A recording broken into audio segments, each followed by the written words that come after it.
தேரிழந்தூர் அர் ரஹீமிய்யா அரபிக் கல்லூரி. உங்கள் ஆண் பிள்ளைகள் 7 ஆண்டுகளில் ஆலிம் பட்டத்துடன் பிகாம், பிபிஏ, பிஏ டிகிரிகளும் பெற்று சிறந்த ஆலிமாக வெளிவர இன்றே தொடர்பு கொள்ளுங்கள். அஸ்ஸலாமு அலைக்கும் வரஹ்மத்துல்லாஹி வபரகாத்துஹு.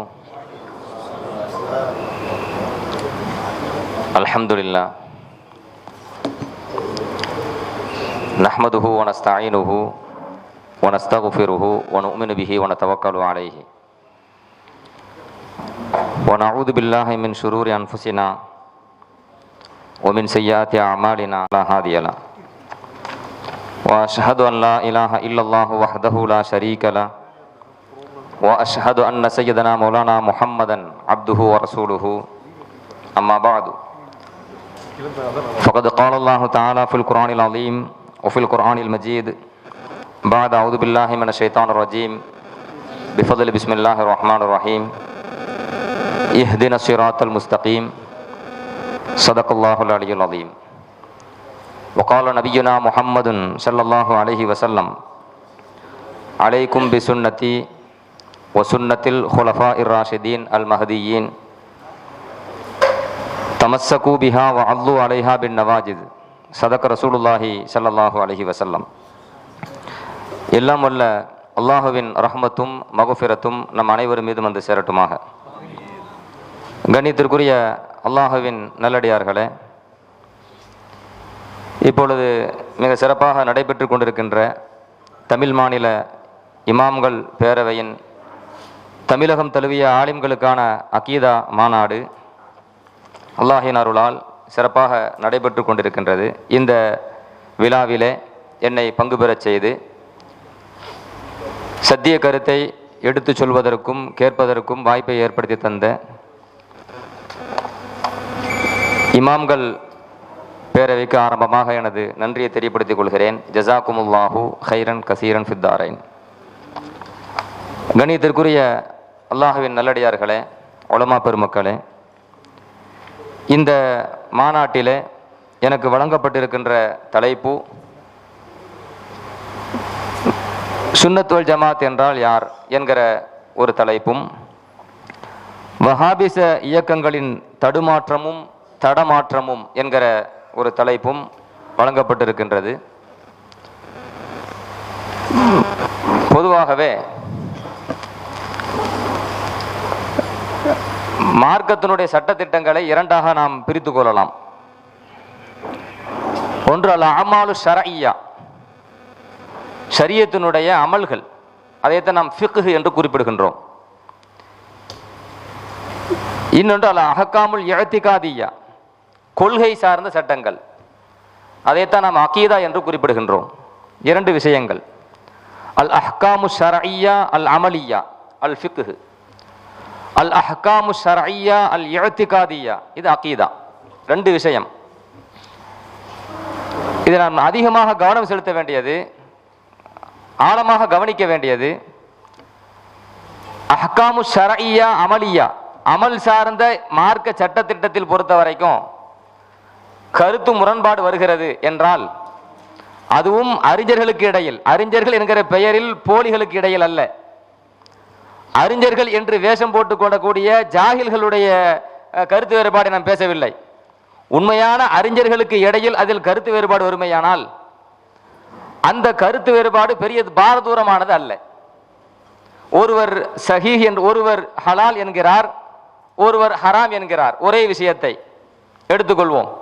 ஒருவர் ஒரு விஷயத்தை ஹலால் என்கிறார், இன்னொருவர், இன்னொரு அறிஞர், இன்னொரு இமாம் அதே விஷயத்தை ஹராம் என்கிறார் என்றால் இதுல பெரிய பாரதூரமான பிரச்சனை வராது, ஈமான்ல பிரச்சனை வராது. ஒன்று ரெண்டுல ஒன்று தான். ஒன்று அது சவாபு அல்லது ஹதா, இப்படிதான் வரும். யாராச்சும் ஒருவர் ஹதா இருக்கணும், ஹதானா தவறுதலாக ஏற்பட்ட பிழை. யாராவது ஒருவர் சவாபில் இருக்கணும், கரெக்டா இருக்கணும் அப்படின்னு அர்த்தம். ஆக ஆய்வின் அடிப்படையில் ஹதா ஏற்பட்டால், தவறுதலாக பிழை ஏற்பட்டால் அதை அல்லாஹ் மன்னிக்கிறான் என்பது மாத்திரமல்ல, அதற்கு நன்மையும் கொடுக்கிறான் என்பதை பெருமானார் ரசூலுல்லாஹி ஸல்லல்லாஹு அலைஹி வஸல்லம் சொல்லித் தருகிறார்கள். உண்மையான ஆட்சி ஒரு முஜ்தஹித் ஆய்வாளர், அவர் ஆய்வு செய்து சட்டம் இயற்றி ஃபஅஸாப ஃபலஹு அஜ்ரான், அவர் சரியான வார்த்தையை கவனிங்க, ஃபஅஸாப அவர் சவாபை அடைந்தால், ஸவாபு ஸாது ஸவாபை அடைந்தால் அவர் சரியான கருத்தை அடைந்து விட்டால் அதற்கு 2 கூலி. அதே நேரத்திலே அஹ்தஅ அவர் ஹத செய்து விட்டால், தவறுதலாக பிழை ஏற்பட்டு விட்டால் அஜ்ருன், அவருக்கு ஒரு கூலி. ஆக மொத்தம் 2 பேருக்குமே கூலி. இப்ப இமாம்களுக்கு இடையில் ஏற்படக்கூடிய கருத்து முரண்பாடுகள், வேறுபாடுகள், அவர்கள் உண்மையான அறிஞர்கள், முஜ்தஹிதுகள், உலகமே ஏற்றுக்கொண்ட முஜ்தஹிதுகள், உலக முஸ்லிம்கள் எல்லோராலும் ஏற்றுக்கொண்ட முத்தகீன்கள். முத்தகியாகவும் இருந்து, முஜ்தஹிதாகவும் இருந்து, முஹத்திஸாகவும் இருந்து, ஃபுகஹாக்களாகவும் இருந்து, எல்லா தகுதிகளையும் பெற்ற அந்த அறிஞர்கள் ஆய்வு செய்கின்ற பொழுது, அந்த ஆய்வுல பெருமானார் ஸல்லல்லாஹு அலைஹி வஸல்லம் சொன்னதை போன்று இஹ்திலாஃப், கருத்து முரண்பாடு ஏற்பட்டிருக்குமேயானால் அதில் ஒன்று சவாபு, ஒன்று ஹத, இரண்டும் அஜ்ர், இரண்டும் கூலியை பெற்று தரக்கூடியதுதான். யாருமே எங்க போகல, வலாலத்துல போகல, யாருமே எங்க போகல, பாத்தில்ல போகல, யாருமே எங்க போகல, நரகத்தின் பக்கம் இழுத்து செல்லக்கூடிய வாசலின் பக்கம் போகல, நம்மளை அழைத்தும் செல்லல. இது உண்மையான இமாம்கள், அறிஞர்கள். திரும்பவும் திரும்பவும் சொல்கிறேன், இன்று தங்களை தலைவர்கள், ஆய்வாளர்கள், அறிஞர்கள், சகோதரர்கள், சகோ என்ற பெயர்களிலே எப்படி வளம் வந்தாலும் இவர்கள் உண்மையிலே முஜ்தஹித் அல்ல. இவங்க சொல்லக்கூடிய அத்தனை சட்டங்களுக்கும் அல்லாஹ்விடத்தில் பதில் சொல்லி ஆக வேண்டும் என்பதை நான் நினைவில் வைக்கிறேன். ஒன்று. இன்னொன்று, அல் அஹ்காமு ஷர்இய்யா அல் இஅ்திகாதிய்யா, கொள்கை சார்ந்த சட்டங்கள். கொள்கை சார்ந்ததுன்னா உலமாக்களா இருக்கிறதுனால நான் பேசுறேன், ஷார்ட்டா சுருக்கின்னு சொல்றேன். இதே சமயத்தில் காணொலி வெளியே போறதுனால பொதுமக்களுக்கும் புரிய வேண்டும்ங்கிற அடிப்படையில் கொள்கை சார்ந்த சட்டங்கள் சொன்னா அது உள்ளத்தோடு நின்றும். அமல் என்பது வெளியில ஜாரிஹத், உடல் உறுப்புகளால் செய்யப்படுறது. இப்போ கொள்கை சார்ந்தது என்ன? உதாரணமா அல்லாஹ்வை நம்புறது. அல்லாஹ் இருக்கின்றான், இருக்கிறான் என்று நம்பினா மட்டும் பத்தாது, அவன் ஒருவன். ஒருவன் என்று நம்பினா மட்டும் பத்தாது, அவன் உருவமற்றவன். உருவமற்றவன் என்று நம்பினா மட்டும் பத்தாது, அவன் எல்லா விஷயத்திற்கும் ஆற்றல் மிக்கவன். எல்லாத்தையும் எப்படி எப்படி நம்ப வேண்டுமோ அப்படி எப்படி நம்ப வேண்டும். நபிமார்களை எப்படி நம்ப வேண்டுமோ அப்படி நம்ப வேண்டும். நபிமார்களா பெரும் பெரும் பாவம் செய்வார்கள், குஃபர் கூட செய்வார்கள், ஷிர்க் கூட செய்வார்கள் என்று இன்றைய போலிகள் சொல்கிறார்கள். அப்படி அல்ல, உள்ளதை உள்ளபடி நம்பணும். நபிமார்களை நம்புவதாக இருந்தால் சஹாபாக்களை எப்படி நம்ப வேண்டும்? எல்லாருமே இறையச்சம் நிறைந்தவர்கள். இதுவரை நமக்கு வந்த அத்தனை முஹத்திஸீன்களும் ஃபுகஹாக்களும் உண்மையான அறிஞர்களும் சஹாபாக்களுடைய அளவுகோலை, தாரீஃபை நமக்கு எடுத்து சொல்கின்ற பொழுது, வரைவிலக்கணத்தை எடுத்து சொல்லி தருகின்ற பொழுது எல்லோருமே இறையச்சம் நிறைந்தவர்கள். எனவே அவர் ஹதீஸை ஆய்வு செய்வதாக இருந்தால், ஹதீஸினுடைய அறிவிப்பாளர் தொடரை ஆய்வு செய்வதாக இருந்தால், உலமாக்களாக இருக்கிற நான் சுருக்கி சொல்கின்றேன், அதில் நாம் ஆய்வு செய்கின்ற பொழுது அறிவிப்பாளரோடு நின்று விடுவோமே தவிர, சஹாபிகளும் அறிவிப்பாளர் தான், ஆனா சஹாபியை ஆய்வு செஞ்சுட்டு இருக்க மாட்டோம். யார் ஆய்வு செய்வோம்? சஹாபாக்களுக்கு பிறகு வந்தவர்கள் இருந்து ஆய்வு செய்வோம். அவருடைய பிறப்பு என்ன, அவருடைய இறப்பு என்ன, அவர் வாழ்ந்த காலகட்டத்தில் எப்படி வாழ்ந்தார், உண்மை பேசினாரா, பொய் பேசினாரா, ஹதீஸை அறிவிப்பதற்கு அவர் தகுதியானவர் தானா என்பதை சஹாபாக்களுக்கு பின்பு இருந்துதான் நாம் பார்ப்போமே தவிர சஹாபாக்களிடத்தில் நாம் ஆய்வு செய்யக்கூடாது, செய்வது ஹராம். ஏன்? எல்லா சஹாபாக்களுமே நீதிவான்கள், எல்லா சஹாபா பெருமக்களுமே முத்தகீன்கள். இது குர்ஆனும் ஹதீஸும் நமக்கு சொல்லி தரக்கூடிய வழிகாட்டுதல். உதாரணத்துக்கு, அப்போ கொள்கை என்று வந்து விட்டால் அல்லாஹ்வை எப்படி நம்ப வேண்டும் அப்படி நம்ப வேண்டும், நபிமார்களை எப்படி நம்ப வேண்டுமோ அப்படி நம்ப வேண்டும், மலக்குமார்களை எப்படி நம்ப வேண்டுமோ அப்படி நம்ப வேண்டும், வேதங்களை எப்படி நம்ப வேண்டுமோ அப்படி நம்ப வேண்டும், மறுமையை எப்படி நம்ப வேண்டுமோ அப்படி நம்ப வேண்டும். குர்ஆனும் ஹதீஸும் எதை எதை நம்ப வேண்டும் என்று சொல்கிறதோ, அதை எப்படியெல்லாம் நம்ப வேண்டும் என்று சொல்கிறதோ அதை நம்ப வேண்டும், அப்படி நம்ப வேண்டும். இதை மாற்றி ஒருத்தர் இதுல கருத்து வேறுபாடு வருதுன்னு வைங்க, நீ நல்லா வழங்கிக் கொள்ளுங்கள். அஇம்மே அர்பா, 4 இமாம்களும் ஃபிக்ஹ் சட்டங்களிலே ஒருவருக்கொருவர் என்ன செய்வாங்க, ஆய்வில் மாற்று கருத்து சொல்லுவாங்க. ஆனா கொள்கைன்னு வந்துருச்சுன்னு வைங்களே, ஒரு இமாம் அல்லாஹ் ஒருத்தன், இன்னொரு இமாம் இல்ல அல்லாஹ் 2 பேரு அப்படி சொல்றாங்களா, அந்த அகீதா விஷயத்துல அந்த பிரச்சனை வராது. சரி, ஏன் இங்க பிரச்சனை வரக்கூடாது? அகீதாவிலே பிரச்சனை வருது, கருத்து முரண்பாடு வருதுன்னா அதுல 2 பேர் இருக்காங்க வைங்க, ஆளுக்கு மாறுபட்ட கருத்து சொல்றாங்க அப்படின்னு வைங்களேன். இதுல 2ல ஒருவர் ஹக்கில் இருக்கிறார், ஒருவர் பாத்தில இருக்கிறார் அப்படின்னு வரும். சவாபுல இருக்கிறார், ஹத்தால இருக்கிறார் வராது. ஹக்கில் இருக்கிறார், பாத்தில இருக்கிறார். இன்னும் விலக்கி சொல்வதாக இருந்தால், ஒருவர் ஈமான்ல இருக்கிறார், ஒருவர் குஃப்ர்ல இருக்கிறார். ஒருவர் ஈமான்ல இருக்கிறார், ஒருவர் ஷிர்க்ல இருக்கின்றார். இது நிரந்தரமாக நாளைக்கு மறுமையில நரகத்தில் கொண்டு போய் தள்ளும். அதனால தான் அகீதா என்று வந்தாலும் சரி, அல்லது அமல் ஃபிக்ஹ் என்ற சட்டங்கள் அல் ஹக்காமு ஷர்இய்யா அல் அமலியா என்று வந்தாலும் சரி, நாம் யாரை கரம் பிடிப்பது, யாரை பற்றி பிடிப்பது? இன்னைக்கு வஹாபிகள் சொல்லுவார்கள் இமாம்களை பின்பற்ற கூடாது, சஹாபாக்களை பின்பற்ற கூடாது. அந்த கூற்றில் அவர்கள் உண்மையாளர்கள் இருக்கிறார்களா, நியாயவான்களாக இருக்கிறார் என்பது 2வது. அந்த கூற்றில் அவர்கள் உண்மையாளர் இருக்கிறார்களா, அதில் அவர்கள் நிலைத்திருக்கிறார்களா என்பது 2வது. அல்லாஹ் குர்ஆனில் நமக்கு சொல்லி தருகிறான். என்ன சொல்லி தருகிறான்? அறிஞர்களை பின்பற்றுங்கள் சொல்றானா இல்லையா? அல்லாஹ் குர்ஆன்ல சொல்றான், ஃபஸ்அலு அஹ்ல ذிக்ரி இன் குன்தும் லா தஅலமூன். உனக்கு தெரியவில்லை என்றால் அறிஞர்களிடம் கேட்டு தெரிந்து கொள் என்று அல்லாஹ் குர்ஆன்ல சொல்கின்றானே. இரண்டு வகையினர் மக்களில் உண்டு, ஒன்று அறிந்தவர்கள், இன்னொன்று அறியாதவர்கள். இதை சொன்னது அல்லாஹ். இன்னைக்கு வஹாபிசம் என்ன சொல்கிறது? எல்லாருமே அறிஞ்சவங்க தான், இமாம்னா தேவையில்லை, எல்லாருமே சட்டத்தை புரிஞ்சுக்கலாம், எல்லாருமே குர்ஆனை விளங்கிக்கலாம், எல்லாருமே ஹதீஸை புரிஞ்சுக்கலாம், எல்லாருமே மார்க்க சட்டத்திட்டங்கள் தெரிஞ்சுக்கலாம் என்று சொல்லுகிறார்களே, அதில் உண்மையாளர்கள் பிறகு பார்ப்போம். அவங்க வாதம் அதுதான். இது உண்மை, அது குர்ஆனுக்கு முரணா இல்லையா? குர்ஆன் தெளிவாக சொல்கிறது, மக்கள் இரண்டு வகை, ஒன்று அறிந்தவர்கள், இன்னொன்று அறியாதவர்கள். ஃபஸ்அலு அஹ்ல ذிக்ர் இன் குன்தும் லா தஅலமூன். நீங்க தெரியவில்லை என்றால், நீங்கள் அறியாதவர்களாக இருந்தால் அறிஞர்களிடத்தில் கேளுங்கள். அல்லாஹ் குர்ஆன்ல சொல்கின்றான். அறிஞர்களை கேட்க வேண்டும் என்கிறான், அறிஞர்களை பின்பற்ற வேண்டும் என்கிறான். நாம் இமாம்களை பின்பற்றுகின்றோம். யா அய்யுஹல்லதீன ஆமனூ அத்தீஉல்லாஹ வ அத்தீஉர் ரசூல வ உலில் அம்ரி மின்கும். நீங்கள் அல்லாஹ்வுக்கு கட்டுப்படுங்கள், அல்லாஹ்வுடைய தூதருக்கு கட்டுப்படுங்கள், அறிஞர்களுக்கு கட்டுப்படுங்கள். சொன்னது யார்? இறைவன்.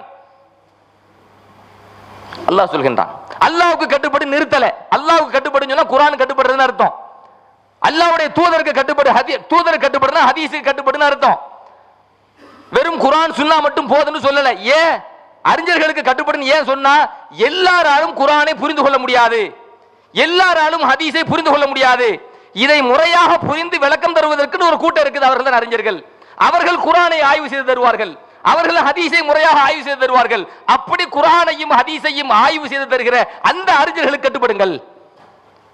நம்ம ஷாஃபி நான் சொல்றேன், ஒருவர் ஹனஃபி மத்ஹபை பின்பற்றுகிறார், அவர் தன்னை ஹனஃபிங்கிறாரு. ஒருவர் தன்னை மாலிகி என்கிறார், ஒருவர் தன்னை என்ன சொல்கிறார்? ஹம்பலி என்கிறார். அப்போ ஹனஃபி, ஷாஃபி, மாலிகி, ஹம்பலி இன்னைக்கு வஹாபிஸை எப்படி கொண்டு போய் சேர்க்குது பார்த்தீர்களா?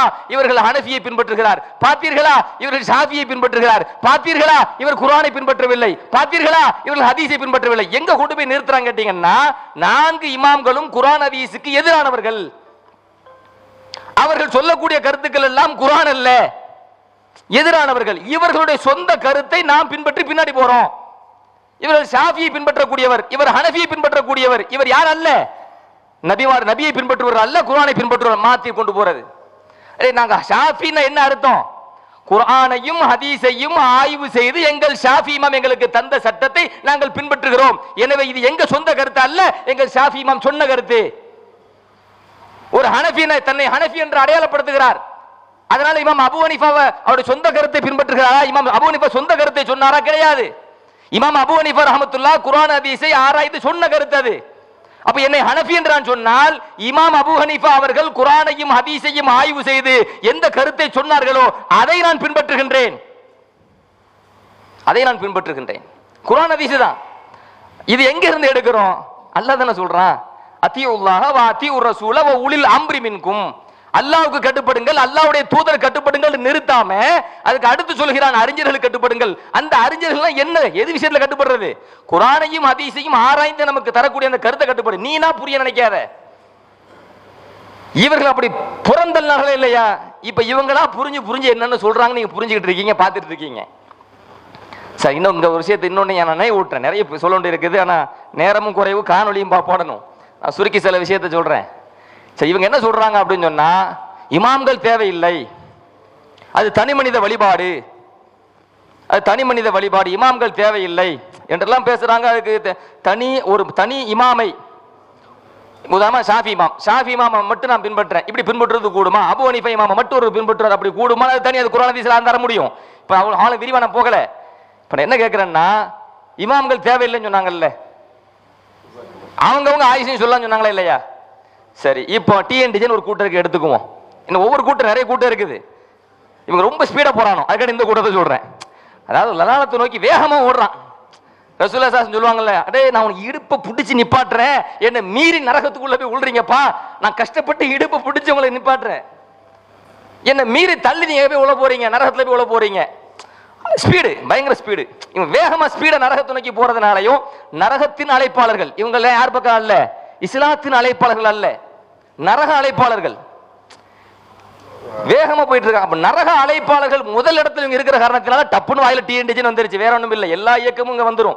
வஹாபிச இயக்கங்கள் தானே பொதுவாக தானே போடப்பட்டிருக்கு. பிரதானமா இவங்க பேசப்படுறது அதுதான் காரணம். விஷயத்துக்கு வரேன். என்னன்னா இவங்க என்ன சொல்றாங்க, இமாம்களை பின்பற்றக்கூடாது. சரி, வேண்டாம், பின்பற்ற வேண்டாம். இந்த விரலை ஆட்டுறீங்க, அல்லது ஹதீஸை ஏற்கிறீங்க அல்லது மறுக்கிறீங்க. உங்க கூட்டம் ஃபுல்லாக அதை ஏத்துக்குது மறுக்குது. இப்போ அவனா சுயமா பின்பற்றி ஆராய்ஞ்சு அவன் ஏத்துக்கிறானா, அல்லது நீ ஆய்வு செஞ்சு சொன்னதை எடுக்கிறானா? யதார்த்தமா பேசுங்க. அவர் தலைவர் ஒரு ஆள், இதுக்கு முன்னாளோட அண்ணன் எடுத்துக்குவோம். அவர் முன்னாள் அண்ணன், இந்நாள் சொக்க தங்கம். முன்னாள் அண்ணன் இருக்காருல்ல, அவரு ஒரு ஆய்வு செய்வார். ஆய்வு செஞ்சு உடனே சட்டம் சொல்லுவார். சட்டம் சொன்னா தம்பி பார்க்கலாம், இதுதான் இதுதான் இதுதான். சரி, இந்த ஆய்வை யார் செஞ்சது? அவர் தலைவர். அரபியில சொல்றான் இமாம், அரபியில சொல்றான் இமாம், தமிழ்ல சொல்றான் தலைவர், இயக்க தலைவர். அப்படிதானே? சரி, அந்த தலைவர் சொல்றாரு இதுதான் மார்க்க சட்டம். எல்லாரும் அதை அப்படியே தலையாட்டிட்டு ஏத்துக்கிறாங்க. செம்மறி ஆட்டு கூட்டம் மாதிரி என்ன செஞ்சாங்க, ஆட்டிட்டு ஏத்துக்கிறாங்க. ஏத்துட்டு என்ன செய்யறாங்க, நாங்க ஆராய்ந்தோம் போய் சொல்றாங்க. யதார்த்தம் என்ன, அவங்க தலைவர் ஆராய்ச்சி செய்யறாங்க, அவர் சொல்றாங்க, அதை அந்த கூட்டம் பின்பற்றுது. ஒரு ஹதீஸ டப்புன்னு மறுக்கிறாங்க. அந்த கூட்டம் முதல்ல மறுத்துச்சா தலைவர் மறுக்கிறாங்களா? தலைவர் மறுக்கிறாங்க. மறுத்தோன்னு எல்லாரும் என்ன செய்யறாங்க, மறுக்கின்றோம் மறுக்கின்றோம் மறுக்கின்றோம். இப்ப யாரை பின்பற்றாங்க? தலைவரை பின்பற்றுறாங்க. அரபியில என்னது, இமாம பின்பற்றுறாங்க. அரபியில சொன்னா அவங்க இமாம பின்பற்றுறாங்க. அதானே? திடீர்னு பார்த்தா மறு ஆய்வு மாற்றப்பட்ட சட்டமும் அப்படின்னு ஒண்ணு கொண்டு வந்துடுறான். ஏற்கனவே சொன்ன சட்டத்தை மாத்திட்டு மறு ஆய்வு மாற்றப்பட்ட சட்டமும் அப்படின்னு கொண்டு வந்துடுறான். உடனே இவங்க ஆமாம் ஆமாம் மறு ஆய்வு மாற்றப்பட்ட சட்டமும், இதுதான் இனிமே எங்க சட்டம், இதுதான் எங்க சட்டம், இதுதான் எங்க சட்டம். இதை யார் ஆய்வு செஞ்சது? தலைவர். அரபியில சொன்னா அவங்க இமாம், அவங்க இமாம் சொல்ல, அவங்க இமாம் சொல்ல இவங்க கேட்கிறாங்க. அப்போ இமாமை பின்பற்றுதல் என்பது இவங்கள்ட்ட உண்டா இல்லையா? இருக்குதுலாங்க. என்ன வித்தியாசம் கேட்டா, உங்க இமாமுடைய லட்சணம் என்னன்னு உங்க எல்லாத்துக்கும் தெரியும். எங்க இமாம் லட்சணம் என்பது எங்க உலகத்துக்கே தெரியும். எங்க இமாம்களுடைய லட்சணம் என்ன? வரலாற்று நூலை எடுத்து படி. அவங்க வரலாறுல அசிங்கமான காரியம் செஞ்சாங்களா? நீங்க சொல்லுங்க, காட்டு. ஒரு வார்த்தை காட்டு, ஒரு வரியை காட்டுங்க, ஒரு இடத்தை காட்டுங்க. அப்படி நீங்க காட்டுவதா இருந்தா இடைச்செருகளா இருக்கும். அப்படி இடைச்செருகளா இருந்தா அது இடைச்செருகள் நிரூபிக்கிறதுக்கும் எங்க சுல்தான் அசத்து மாதிரி ஒரு ஆள் வந்துருவாங்க. வந்து அதை கிளிப்பிங் போட்டு காட்டி, அடே முட்டாள் அது இடைச்செருகள் அப்படின்னு சொல்லி காட்டுவோம். இதுவரைக்கும் உங்களால சொல்ல முடிஞ்சுச்சா? இமாம் ஷாஃபி அவர்களை பத்தி அசிங்கமா உங்களால சொல்ல முடிஞ்சுச்சா? திட்ட முடிஞ்சிச்சு. அது வாழ்க்கை வரலாறை அசிங்கமாக ஆதாரப்பூர்வமா சொல்ல முடிஞ்சுச்சா? இமாம் அபூ ஹனீஃபா அவர்கள், இமாம் மாலிக் ரஹ்மத்துல்லாஹி அலைஹி, இமாம் அஹ்மத் இப்னு ஹம்பல் ரஹ்மத்துல்லாஹி அலைஹி, மாபெரும் முஹத்திஸ்கள், மாபெரும் ஃபகீஹ்கள், மாபெரும் இமாம்கள், அவங்களுடைய வாழ்க்கை வரலாறை நீங்க எடுத்து பார்ப்பீர்களேயானால் குர்ஆனையும் ஹதீஸையும் ஆய்வு செய்து இந்த உம்மத்திற்கு தருவதற்கு முதல் தகுதியானவர்கள் என்றால் அவர்கள்தான். அப்படிப்பட்ட தகுதியானவர்களை நாங்கள் இமாம்களாக ஏற்றுக்கொண்டோம், பின்பற்றுகின்றோம். நீங்க எந்த இமாம பின்பற்றிய?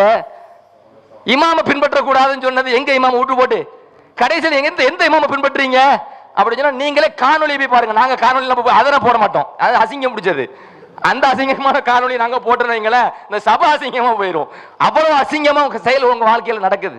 இதை நாங்களா கண்டுபிடிச்சு சொன்னோமா, அல்லது நீங்களா கண்டுபிடிச்சு வீடியோ போட்டீங்களா?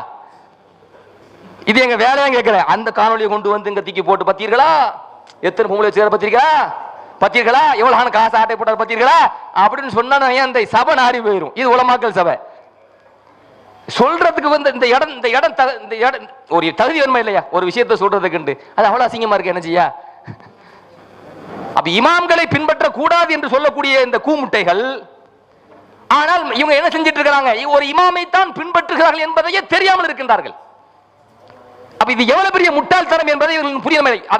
ஒரு இமாமை பின்பற்றி போட்டு இமாமை பின்பற்ற மாட்டோம், அது குர்ஆன் இல்லை, அது ஹதீஸ் இல்லை, அது தனி மனித வழிபாடு. டிஎன்டிஜே எடுத்துக்கங்க. டிஎன்டிஜே யார் சொல்ல ஏத்துக்குவாங்க?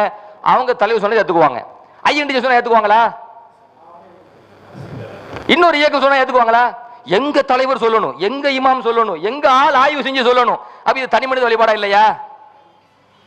தனி மனித வழிபாடு, ஒரு தனி மனிதரை ஆய்வை பின்பற்றினால் தனி மனித வழிபாடு என்றால் அதற்கு முழு முதன்மையானவன் தகுதியானவன் நீ தானடா. ஆனால் நம்மளை பொறுத்த வரைக்கும் யாரெல்லாம் ஒரு அபாண்ட பழியை சுமத்துகின்றார்களோ அவர்கள் தன்னை பரிசீலனை செய்து பார்த்தீர்களேயானால் அதற்கு முழு தகுதியானவர்கள், அந்த விமர்சனத்துக்கு தகுதியானவர்கள் இந்த வஹாபிகளே என்பதை முதலாம் புரிந்து கொள்ள வேண்டும். அதனால வந்து அஹ்லு சுன்னத் வல் ஜமாஅத்னா சுருக்கமா சொல்றது அதுதான். அல் அஹ்காமு ஷர்இய்யா அல் அமலியாவுக்கும் ஆய்வு செய்து சொல்வதற்கு இமாம்கள் தேவை. அல் அஹ்காமு ஷர்இய்யா அல் இஅ்திகாதியாவுக்கும் ஆய்வு செய்து தருவதற்கு இமாம்கள் தேவை. அந்த 2 இமாம்களை நாம் பின்பற்றுகின்றோம். இப்படி பின்பற்றக்கூடியவர்கள் அஹ்லு சுன்னத் வல் ஜமாத். இதை விரிவாக பேசுவதா நிறைய பேசிக்கலாம். நான் சுருக்கி கொண்டு வந்தேன். அப்ப 4 இமாம்களை பின்பற்ற வேண்டும். யாராவது ஒரு இமாமை பின்பற்ற வேண்டும். கொள்கை என்று வந்து விட்டால் அஷ்அரியா மாத்துரிதி, அபுல் ஹசன் அஷர் ரஹமத்துல்லாஹ், அபு மன்சூர் மாத்துரிதி ரஹமத்துல்லாஹ், 2 அறிஞர்களும் 4 மதுஹப்ல உள்ளவங்க தான். இவங்க அதிகமாக ஆய்வு செய்வதற்காக தங்களுக்கு நேரம் ஒதுக்கி கொண்டது, தங்கள் வாழ்க்கையை அர்ப்பணித்தது எதுக்குன்னு கேட்டா அகீதாவுக்கு. இந்த 4 பெரும் இமாம்களும் அதிகமாக அவங்க மூலத்தை சொல்லிட்டு போயிட்டாங்க. அகீதால எது மூலத்தை சொல்லி போயிட்டாங்க. அதை ஆராய்ந்து முழுக்க விளக்கி இந்த உம்மத்திற்கு கொண்டு போய் சேர்க்கிறதுக்காக தங்கள் வாழ்நாளை அர்ப்பணித்தவர்கள் அஷ்அரி இமாம், மாத்துரிதி இமாம். இவங்களை ஏற்றுக்கொண்டா சுன்னத் ஜமாத். இவங்க சொல்லி தந்த ஆய்வின் அடிப்படையில் நாம் பயணித்து போனோமையானால் நாம் சுன்னத் ஜமாத் கொள்கையில் இருக்கின்றோம். அலைக்கும் பி சுன்னத்தி வ சுன்னத்தில் குலஃபாஇர் ராஷிதீன் அல் மஹ்தியீன். மாநபி ஸல்லல்லாஹு அலைஹி வஸல்லம் சொன்னாங்க, உங்கள் மீது என் சுன்னத்தை மட்டும் கடைபிடியுங்கள் சொல்லல, நீங்க கலீஃபாக்களுடைய சுன்னத்தையும் கடைபிடியுங்கள், எனது கலீஃபாக்களின் சுன்னத்தை கடைபிடியுங்கள் என்றார்கள் மாநபி ஸல்லல்லாஹு அலைஹி வஸல்லம். 73 கூட்டம் பிரியும், அதில் ஒரு கூட்டம் தான் சொர்க்கம், மற்ற எல்லாம் நரகம் என்று பெருமானார் ஸல்லல்லாஹு அலைஹி வஸல்லம் சொன்ன பொழுது அந்த சொர்க்கத்துக்கு போகும் ஒரு கூட்டம் யார் என்று சஹாபாக்கள் கேட்ட பொழுது மா அன அலைஹி என்று நிறுத்தல, மா அன அலைஹி வா ஸஹாபி, நானும் என் தோழர்களும் எந்த வழியில் இருக்கின்றோமோ அந்த வழியில் உள்ளவர்கள் தான் அந்த ஒரு கூட்டம் சொர்க்கம் கூட்டம் என்று பெருமானார் ஸல்லல்லாஹு அலைஹி வஸல்லம் சொன்னார்கள், பின்பற்றுகின்றோம். இன்னைக்கு இமாம்கள் தேவையில்லை, அதாவது அறிஞர்களை பின்பற்றக்கூடாது, சஹாபாக்களை பின்பற்றக்கூடாது, தக்லீது கூடாது என்று சொல்லக்கூடியவர்கள் எல்லாம் அனுதினமும் தொழுகையில இஹ்தின சிராத்தல் முஸ்தகீம் சொல்லி போட்டு வெளியே வந்து மறுத்துக்கிட்டு இருப்பாங்க. இஹ்தின சிராத்தல் முஸ்தகீம், நேரான பாதை இறைவா எனக்கு தா, என்னை கொண்டு சேரு என்று கேட்டுவிட்டு எது நேரான பாதை அல்லாஹ் அடுத்து சொல்றான், சிராத்தல் லதீனா அன்அம்த அலைஹிம் கைரில் மக்தூபி அலைஹிம் வலத்தாலின். அல்லாஹ் என்ன சொல்றான்? சிராத்துல் முஸ்தகீம் அல்லாஹ் நிறுத்தலையே, நேரான பாதை இறைவா எனக்கு காட்டி எனக்கு தா, என்னை சேரு என்று அல்லாஹ் நிறுத்தலையே. அதை அடுத்து இறைவன் சொல்கிறான், சிராத்துல் முஸ்தகீம் என்றால் என்ன? சிராத்தல் லதீனா அன்அம்த அலைஹிம், இறைவா நீ யாருக்கு அருள் புரிந்தாயோ அந்த நன்மக்களுடைய பாதை எனக்கு தா. யாருக்கு அருள் புரிந்தாய் அல்லாஹ் குர்ஆன்ல சொல்றானே இல்லையா? நபிமார்கள், சித்தீகீன்கள், சுஹதாக்கள், சாலிஹீன்கள், உமை யுத்திஇல்லாஹ வ ரசூல ஃபஉலாயிக மஅல்லதீன அன்அமல்லாஹு அலைஹிம் மினன் நபிய்யீன வ சித்தீகீன வ சுஹதாய் வ சாலிஹீன். அல்லாஹ் குர்ஆன்ல சொல்றானே இல்லையா? யாருக்கெல்லாம் நான் அருள் புரிந்தேன் அல்லாஹ் பட்டியல் தருகிறான். நபிமார்கள், நல்லடியார்கள், சுஹதாக்கள், சாலிஹீன்கள், அல்லாஹ் பட்டியல் தருகிறானே. அப்ப யாருக்கெல்லாம் அருள் புரிந்தான் என்பதை 2 இடத்தில் விளக்கம் சொல்கிறான். இந்த அருள் புரிந்தவருடைய பாதை இறைவா எனக்கு தா. என்ன? நபிமார்களின் பாதை எனக்கு தா, நல்லடியார்களின் பாதை எனக்கு தா, சித்தீகீன்களின் பாதை எனக்கு தா, சுஹதாக்களின் பாதை எனக்கு தா. தொழுகைகளை கேட்டுட்டு வெளியே வந்து நல்லவர்களை பின்பற்ற கூடாது, சாலிஹீன்களை பின்பற்ற கூடாது, அவர்களை பின்பற்றினால் சிறுக்கு, அவர்களை பின்பற்றினால் வழிகேடு அப்படின்னு பேசினா முட்டாத்தனம் இல்லையா? சஹாபாக்களை பின்பற்றின அல்லாஹ் குர்ஆன்ல சொன்ன பிறகு வஸாபிகூன அவ்வலூன மினல் முஹாஜிரின வல் அன்சாரி வல்லதீன தபஊஹும் பிஇஹ்சான் ரலியல்லாஹு அன்ஹும் வ ரது அன்ஹு வ அஅத்த லஹும் ஜன்னாத்தின் தஜ்ரி தஹ்தஹல் அன்ஹார் காலிதீன ஃபீஹா அபதா ذلிகல் ஃபௌஸுல் அலீம். அல்லாஹ் குர்ஆன்ல சொல்றானே, சஹாபாக்கள், முஹாஜிர்களை, அன்சாரிகளை எல்லாரும் பின்பற்றன்னு சொல்றானே, பின்பற்றியவர்கள் நேரடியில் இருக்காங்கன்னு சொல்றானே, அவர்களை பின்பற்றினால் அல்லாஹ்வுடைய பொருத்தம் கிடைக்கும் என்று சொல்கிறானே, அவர்களை பின்பற்றினால் சொர்க்கம் கிடைக்கும் என்று சொல்கிறானே, இவர்களை பின்பற்றினால் தான் அது வெற்றி பெற்ற அது ذلிகல் ஃபௌஸுல் அலீம், மகத்தான வெற்றி என்று அல்லாஹ் சொல்லி முடிக்கின்றானே. குர்ஆனை ஓதிக்குவாங்க, ஓதி போட்டு சஹாபாக்களை பின்பற்ற கூடாது, பின்பற்றினால் வழிகேடு. அஹ்லு சுன்னத் வல் ஜமாத் என்றால் என்ன என்பதை சுருக்கமாக சொல்வது, அதான் சுருக்கமா சொல்றேன், விரிவாக பேசலாம், நிறைய பேசலாம். இதுல மெயினான விஷயம் நான் ஏற்கனவே சொல்லி தந்த மாதிரி 2 விஷயம் தான். ஒண்ணு என்ன அப்படின்னு கேட்டீங்கன்னா, கொள்கையில தடம்புரண்டா ஷிர்கு குஃப்ரு, கொள்கையில தடம்புரண்டா ஷிர்கு குஃப்ரு, நிரந்தர நரகத்தை பெற்று தரும். இன்று இமாம்களை பின்பற்ற கூடாது, இமாமுடைய கருத்தை எதையும் எடுக்க கூடாது, சஹாபா பெருமக்களை பின்பற்ற கூடாது என்று சொன்ன இவர்கள், குர்ஆனுடைய பல ஆயத்துகளுக்கு எதிராக சென்ற இவர்கள் எந்த அளவுக்கு தடுமாறினார்கள், தடம் புரண்டார்கள். நான் ஃபிக்ஹ் சட்டத்துக்கு கூட போகல, பேசலாம், அதையும் பேசலாம். ஷிர்கு குஃபர் அதில் நிற்போம். எந்த அளவுக்கு தடுமாறினார்கள், தடம் புரண்டார்கள். நமது இமாம்கள் மிக தெளிவாக கொள்கை விஷயத்திலே இறைவன் உருவமற்றவன், இது நம்ம சொந்தமா சொன்ன கருத்தா? இறைவன் உருவமற்றவன், இறைவனுக்கு உருவம் கிடையாது என்று சொந்த கருத்தா? இது நம்ம இமாம்கள் சொந்த கருத்தா? சஹாபாக்கள் இதைத்தான் நபியிடமிருந்து பாடம் பயின்றார்கள். சஹாபாக்கள் போதித்த கொள்கை இதுதான், தாபியீன்கள் போதித்த கொள்கை இதுதான், இமாம்கள் தாபியீன்கள் தபா தாபிகளிடமிருந்து பெற்ற கொள்கை இதுதான், இமாம்கள் தங்கள் நூல்களிலே எழுதிய கொள்கை இதுதான். 1000 ஆண்டுகளுக்கு முன்பாக எழுதப்பட்ட குறிப்பாக சஹாபாக்களிடமிருந்து பெறப்பட்ட அந்த கருத்துக்கள் தாங்க தூய இஸ்லாம். 1400 ஆண்டுகளுக்கு பின்னால் இப்ப வந்து உட்கார்ந்துகிட்டு இவங்களை ஆய்வு செய்து இத்தனை ஆட்கள் இத்தனை அறிஞர்கள் சொன்ன அத்தனை கருத்தையும் தூக்கி எறிந்து விட்டு இதுதான் தூய இஸ்லாம் அப்படின்னு சொன்னா அது எவ்வளவு திமிர் இருக்கும் யோசிக்கணுமா இல்லையா? அலி இப்னு அபீ தாலிப் ரலியல்லாஹு அன்ஹு சொல்கிறார்கள், இறைவனை பற்றி யூதர்களே கேள்வி கேட்டாங்க. யூதர்கள் வந்து இறைவனை பற்றி அலி இப்னு அபீ தாலிப் ரலியல்லாஹு அன்ஹு கேள்வி கேட்ட பொழுது அழகான பதில் சொல்றாங்க. இன்ன ரப்பி அஸ்ஸ வஜல்ல ஹுவல் அவ்வல் லம் யப்த மிம்மா வலா முமாசிஜும் மஅமா வலா ஹாலுன் வஹுமா வலா ஷபஹுன் யதகஸ்ஸா பிலா ஜவாரிஹின் லஹு முக்தலிஃபா. அலி இப்னு அபீ தாலிப் ரலியல்லாஹு சொல்றாங்க, என் இறைவனை பற்றி கேட்கின்றீர்களா? என் இறைவன் அவன்தான் ஆரம்பமானவன், அவன் எதிலிருந்தும் தோன்றவில்லை. அவன் எதிலிருந்தும் மனச மண்ணில் இருந்து வந்தான் சொல்லுமா இல்லையா? இறைவன் எந்த ஒன்றிலிருந்தும் தோன்றவில்லை. ஒலா முமாசிஜு மஅமா, இறைவன் எந்த பொருளிலும் இறங்கவில்லை. ஹால், எந்த பொருளும் இறைவன் இறங்கவில்லை. அதே போல ஒலா ஹாலுன் வஹுமா, இறைவன் கற்பனைக்குள் இறங்க மாட்டான். இறைவன் கற்பனை செஞ்சு இப்படி இருப்பான் அப்படி இருப்பான் விளங்க முடியாது.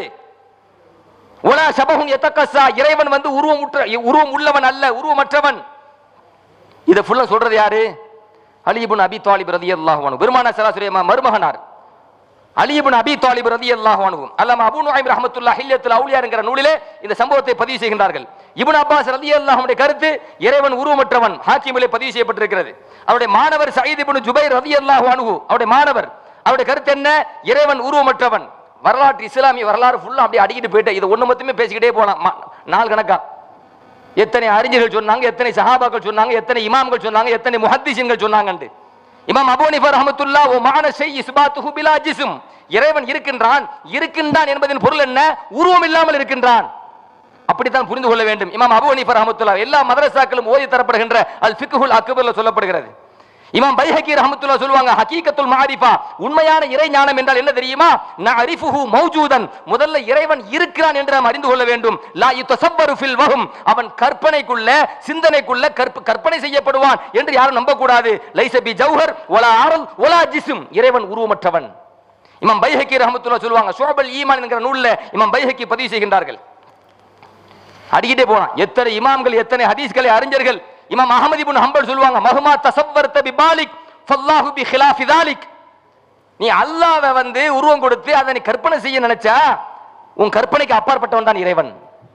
அஹ்மத் இப்னு ஹம்பல் ரஹ்மத்துல்லாஹ் சொல்றாங்க, உன் கற்பனைக்கு அப்பாற்பட்டவன் தான் இறைவன், இறைவனை கற்பனைக்குள் கொண்டு வர முடியாது. இமாம் ஷாஃபி ரஹ்மத்துல்லாஹி அலைஹி சொல்வாங்க, லா யுகஃபரு அஹதும் மின் அஹ்லில் கிப்லா, கிப்லாவை முன்னோக்கி தொழக்கூடிய எந்த முஸ்லிமையும் காஃபிர் என்று சொல்லக்கூடாது. வஸ்து சுனிய மின் தாலிக அல் முஜஸ்ஸிம், ஆனால் இந்த பொது விதியிலிருந்து ஒருவனை வெளியே தள்ள வேண்டும். அவன் யார்? முஜஸ்ஸிம், இறைவனுக்கு உருவம் கற்பிப்பவன். அவன் முஸ்லிம் என்று சொல்லாதீங்க, காஃபிர் என்று சொல்லுங்க. இமாம் பைஹகி ரஹ்மத்துல்லாஹ் சொல்வாங்க, ஒரு கூட்டம் இஸ்லாத்திலே ஃபல் அன்ன கௌமன் ஜாகு அனில் ஹக்கி, சத்திய மார்க்கத்தை விட்டு விலகி சென்று விட்டார்கள். இறைவன் விஷயத்திலே சொல்லக்கூடாத சொல்ல தகுதியற்ற வார்த்தைகளை எல்லாம் இறைவன் பக்கம் சேர்த்து பேசுகின்றார்கள். அவர்களில் ஒரு கூட்டம் யார் தெரியுமா? ஒமின்ஹு மன் கால் இன்னஹு ஜிஸ்முன், ஒரு கூட்டம் கேடுகட்ட கூட்டம் சொல்கிறது இறைவனுக்கு உருவம் உண்டு. ஒமின்ஹு மன் அஜாஸா யகூன அலல் அர்ஷி காயிதன் கமா யகூடுல் மலிகு அலா ஸரீரிஹி, ஒரு கூட்டம் சொல்கிறது இறைவன் அரிசிக்கு மேல உட்கார்ந்து கொண்டிருக்கின்றான். ஒரு அரசன் எப்படி ஒரு சரீரில் உட்கார்ந்து இருப்பாரோ அந்த மாதிரி இறைவன் உட்கார்ந்து இருக்கின்றான் என்று ஒரு கூட்டம் பேசுகின்றது. வகுல்லு ذلك في وجوب اسم الكفر لقائله, இது என்ன தெரியுமா? இதை சொன்னவனை பார்த்து நீ காஃபிர் என்று கட்டாயமா சொல்றது வாஜிபுங்கறாங்க. நான் கருத்தை சொல்றேன், இப்படிதான் சொல்றான் பாத்தீங்களா? இப்படி சொன்னவனை பார்த்து டேய் நீ காஃபிர்ரா அப்படி சொல்றது வாஜிபு. இமாம் பைஹகி ரஹ்மத்துல்லாஹி அலைஹி சொல்றாங்க, ஷுஅபுல் ஈமான்ல இந்த கருத்தை பதிவு செய்கின்றார்கள்.